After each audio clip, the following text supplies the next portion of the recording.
ਉਹਨਾਂ ਨੂੰ ਜਨਾਬ ਤੁਸੀਂ ਜਵਾਬ ਨਹੀਂ ਦੇ ਸਕਦੇ ਤੇ ਕਹਿ ਦਿਓ ਕਿ ਭਾਈ ਅਸੀਂ ਜਵਾਬ ਉਹਨਾਂ ਨੂੰ ਨਹੀਂ ਦੇ ਸਕਦੇ, ਤੇ ਤੁਹਾਨੂੰ ਕਿਸੇ ਨੇ ਇਹ ਹੱਕ ਕਿੰਜ ਦੇ ਦਿੱਤਾ ਕਿ ਤੁਸੀਂ ਜਨਾਬ ਆਪਣੇ ਜਿਹੜੇ ਪਾਕਿਸਤਾਨੀ ਨੇ, ਆਪਣੇ ਮੁਸਲਮਾਨ ਨੇ, ਤੇ ਉਹਨਾਂ ਨੂੰ ਤੁਸੀਂ ਕਹੋ ਕਿ ਤੁਸੀਂ ਗਲਤ ਕਰ ਰਹੇ ਹੋ।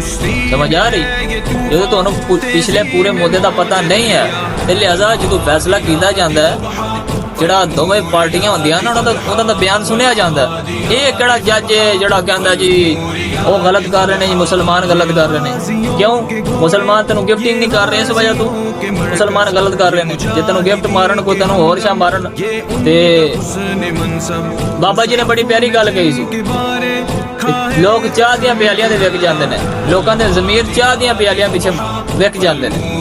ਬੰਦੇ ਦਾ ਅੰਦਰ ਗੈਰਤ ਹੋਵੇ ਨਾ, ਤੇ ਬੰਦਾ ਚਾਹੇ ਗਰੀਬ ਹੀ ਹੋਵੇ, ਭੁੱਖਾ ਹੋਵੇ, ਲੇਕਿਨ ਕਲਮਾ ਨਬੀ ਪਾਕ ਦਾ ਪੜਨ ਵਾਲਾ ਹੋਵੇ, ਉਹਦੇ ਦਿਲ 'ਚ ਉਹਦੇ ਨਬੀ ਪਾਕ ਦੀ ਮੁਹੱਬਤ ਬਾਕੀ ਹੋਵੇ, ਉਹਦੇ ਅੰਦਰ ਰੱਤੀ ਗੈਰਤ ਬਾਕੀ ਹੋਵੇ, ਚਾਹ ਦੀਆਂ ਕੀ ਦੋ ਜਾਨ ਵੀ ਕੋਈ ਦੇ ਦੇਵੇ ਨਾ